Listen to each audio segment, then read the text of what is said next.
The Memory of Love, Chapter 34. Abbas is on the balcony surveying the street when Kai arrives home from his visit to the embassy. He runs to meet him at the gate. Mom says you're to make my supper and help me with my homework. And hello to you too, says Kai. Hello, says Abbas. Where are your mom and your aunties? The baby died, announces Abbas. It's science homework. Which baby? The one Yama was looking after. Yes, confirms Abbas. A lady had it and then she died. Now the baby's dead too. That's sad, says Kai. Yama must be sad. Is her brother back yet? Abbas stops swinging his arms. He drops his head, his face solemn. I don't think he is back, Uncle Kai, because I haven't seen him and I don't know if I did, because he's a soldier and wears a uniform. So the man has lost all his young family without knowing it. They'll be buried by the time the news reaches him. No telephones, no post. The far reaches of the country are virtually cut off. Somebody will have to carry the message to him. Every day Kai sees women on the wards lying next to their sick children. The women's listlessness frustrates the foreign doctors, who try to urge them to take better care, to own responsibility for monitoring their child's vital signs.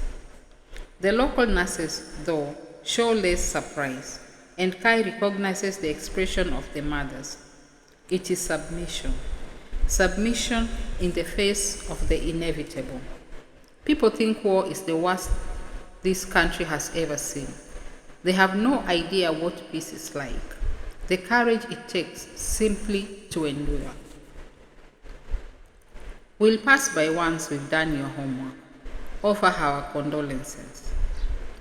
Offer our condolences, repeats Abbas, testing each word carefully. Come on, says Kai. He catches the child across his chest, holding him tight and resting his chin on the top of his head. He feels bad. Abbas was so cheerful a minute ago. Food first, or homework? Toss for it? Kai produces a coin. They toss. And when Abbas loses, they toss for the best of three. Abbas still loses. What's the homework? Says Kai. It's an experiment. I need iodine and something called an eyedropper. Mom says you'd give me one. Lemons and other things. Let's see what we can do, says Kai. In the kitchen, Abbas stands on a stool at the stove heating corn flour and water in a pan. While they wait for the mixture to boil, Kai's thoughts are occupied with the events of his day. First thing, he had gone into town to the embassy for an appointment with an immigration liaison officer, who told him his application was being processed and gave him a further set of forms. From there, Kai had gone to the telecom offices to call Tejani, but realized he'd forgotten the 5-hour time difference. Tejani would be asleep. So he bought a prepaid telephone card and then stopped by the Mary Rose for lunch. The first time he'd seen Mary in many months. As he ate, he watched her moving around her restaurant, exchanging good-humored jibes with her clientele. Mary seemed to have let go of the past. In between serving customers, she came to sit with Kai. They talked about the hospital, Mary's plans for a takeaway and home delivery service. Kai did not mention his appointment at the embassy. When he made to leave, she'd taken both his hands, her eyes locked onto his, and holding him prisoner, thus forced a promise out of him to come again.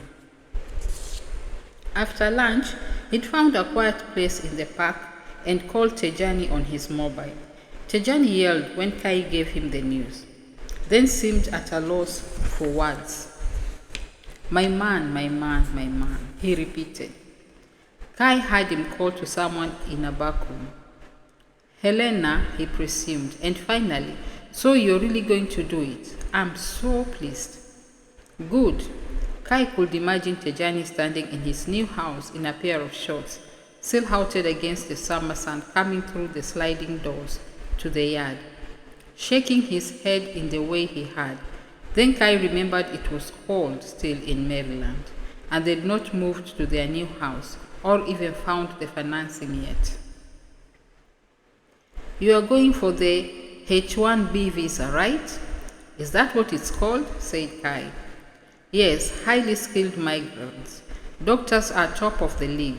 It will be easier if you have a sponsor here, but it isn't necessary. You'll have to take the professional exams for your license. We should get an application in for those right now. You can always defer. Man, I can't believe this. Kai listened to his friend's voice.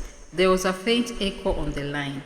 Believe this, believe this. He noticed the American inflection that had entered Tejani's voice, remembered how they'd affected American accents at school, adopted American slang at university, Converse sneakers, rap. A sense of having turned a corner into the inevitable entered Kai, bringing with it a chill. It's not definite yet, he said. A pause. Tejani spoke again. I want you here, man. What can I say?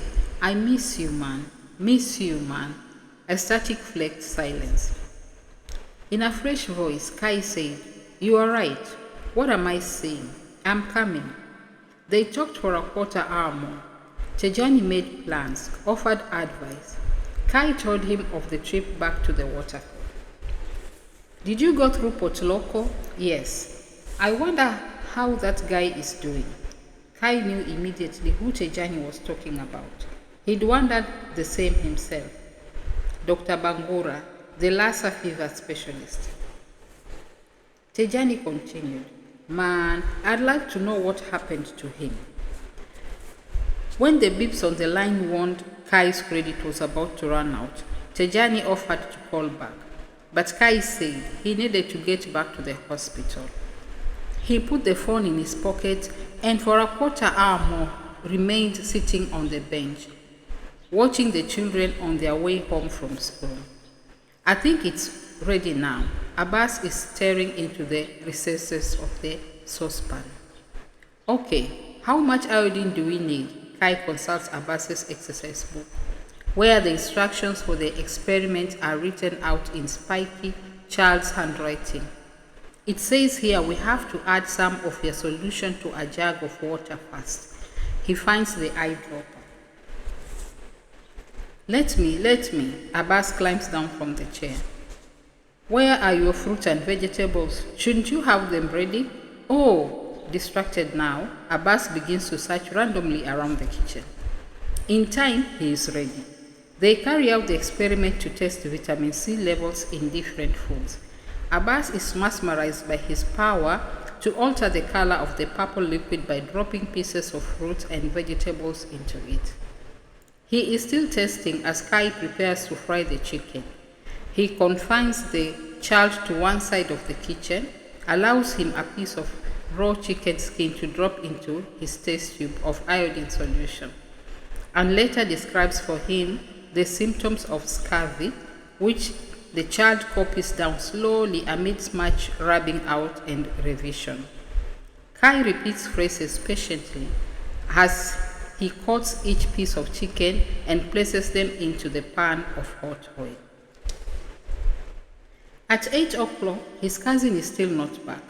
Come on, he says to Abbas, let's take something to Yama. He places several pieces of chicken in a plastic container.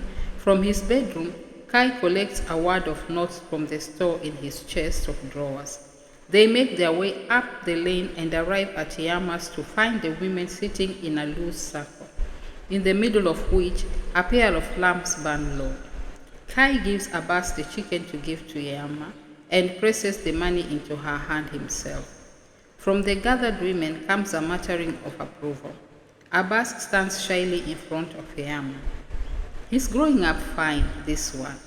She reaches out her hand to stroke Abbas's arm. Abbas does not move but stands, arms at his sides, his belly sticking out, while he continues to regard her. No further, Eama nods as she says this, as if to confirm the wisdom of her own observation. But he has a good mother. There is a general murmuring of consent. Kai hears his cousin's voice, thanking Eama for the compliment. Eama continues, and he has you too. She nods at Kai, then gives Abbas's arm a final pat and pushes him gently in Kai's direction. Nobody expects them to sit long with the women, and so, after a few minutes, Kai makes his excuses and leaves. He and Abbas walk down the hill towards the house. The boy is silent, keeping pace with Kai in the darkness. It is coming, Kai knows, one day soon. Every time somebody like Eama makes a remark, it brings the day a little closer. Inside Abbas's head, he can sense the child's brain working, try to form thoughts out of feeling, thoughts which will in turn give rise to the questions that have yet to crystallize. One day. 3 o'clock in the morning, Kai listens to Abbas's adenodal breathing. The child asks to sleep in his bed again. Now he is lying, leg bent, flung out across the middle of the bed. Kai stares into the darkness, then slips out of bed and goes into the yard. Kai wasn't woken by dreams about the bridge, or even a dream at all, but a memory, a sudden intrusion of conscious thought upon his world of sleep. The last time he saw Abbas's father sitting on the tailgate of a pickup on his way to his station in the east. He made the journey home twice a month. Just as the vehicle had been about to move up, he jumped down to shake hands with Kai and climbed back in. He was always particular about his beret. Kai watched him adjusting it and readjusting it against the winds as the pickup gathered speed. Wearing his habitual expression of peaceable wonder. In another world, he would have been happy as a postman or a farmer. Rebels invaded the town where he was stationed 2 weeks later. For days, his blackened corpse, fused flesh and rubber, lay on a traffic island from where no person dared to retrieve it. Perhaps, thinks Kai, he should talk to his cousin, suggest it was time they thought about telling Abbas the circumstances behind his father's death. He ponders the question a few moments. His thoughts move to his cousin, to the Pentecostalist to whom she has given space in the house. The slight distance she keeps, even from her own son. Abbas craves her, turns to Kai in her absence. It is not Abbas she is protecting, but who is Kai to judge her?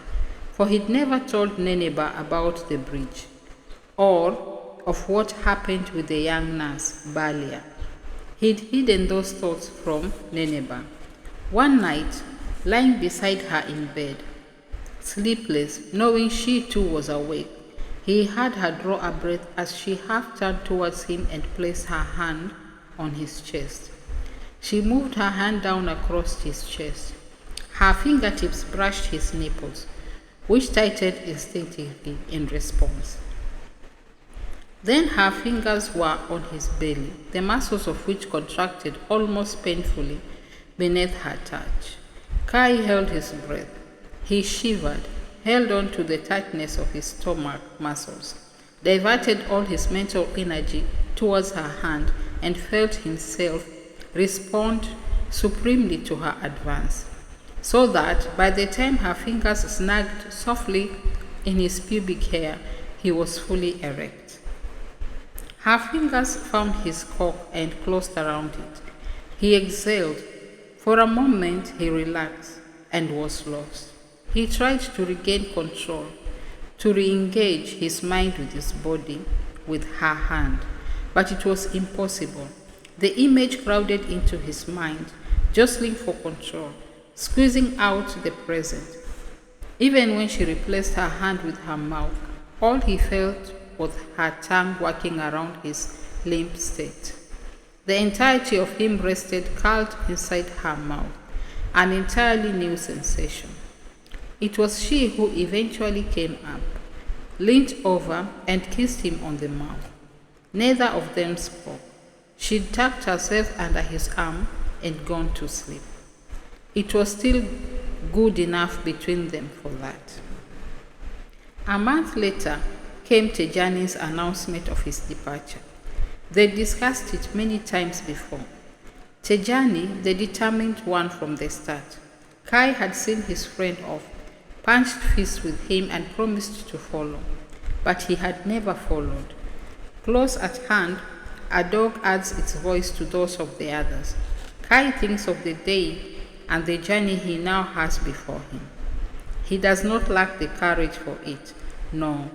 Rather, it was the courage to stay that had failed him.